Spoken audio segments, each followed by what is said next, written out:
Taylor Swift apparently owns all of her music now. I don't know if it's 100% true, but it came out. Taylor Swift is a fascinating study of, I think honestly, the main reason for her popularity and broad audience, and this is not an insult, it's actually a compliment to her, is that there's nothing particularly special about when you listen to her music. But because she's not the greatest guitar player you've ever heard, because she's not the greatest dancer, because she doesn't have, a Patti LaBelle voice, or even like a, Alanis Morissette. That's a weird ass comparison. But the thing with her, and I was thinking about this, where I think the thing that makes people connect in her popularity is when you know a Taylor Swift song, when you hear it from the personal aspect, people make fun of her for shaming ex-boyfriends and stuff like that, and all that is fair. But every time she sings a song, you can feel that from her. Where there's artists, a lot of pop artists, most of them don't write their songs. It's not insult towards them. Justin Bieber is notorious for like 90% of all of his music is mostly written by other people. It doesn't take away how great his voice is.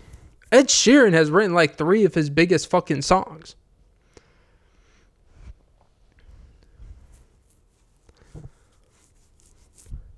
It doesn't make the songs any less special, because his voice makes those songs. Anyone with a great voice can sing a Taylor Swift song, and it won't be as good as Taylor Swift singing it.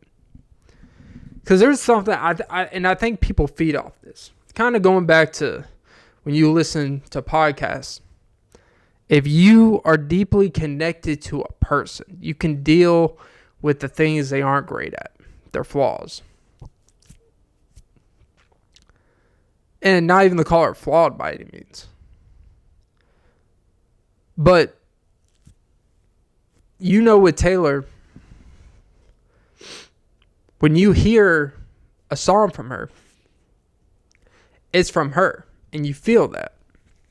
And here we go with the fucking nose thing. Oh my God. I just can't stand, like, anytime I want to do something, all of a sudden some shit. Is there fucking some on my nose? Nope.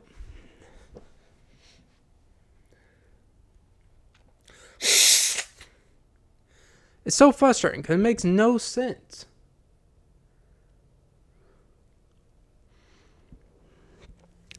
Sorry about that. Jeez, like this whole second half of this episode is completely fucked because my nose is itching. I don't know if it's my fucking beard hair or whatever, but whatever.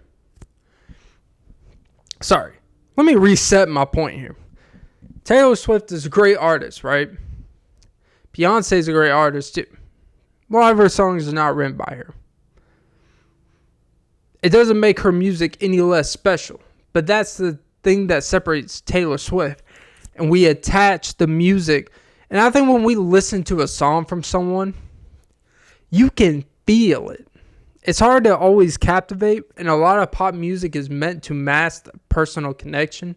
It's to make people addicted to sounds, to concepts, to certain synchronizations, where it could be sung in many settings, whether that person's voice is good that day or not. But there's not that ultra connection where you feel that intense emotion from that person. And with Taylor, for better or worse, regardless of what you want to say about her, that connection is real because you can feel that's her. And I think we can sense genuineness and phoniness.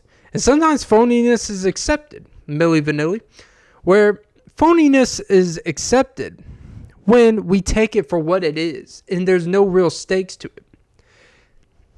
with the type of songs, the deep, intricate details, her personal life and everything, if her music was written by, Jesse J or some shit or whoever, it would be like, okay. And then that would take the thing that makes her so unique, which is that deep interpersonal connection that people feel. So,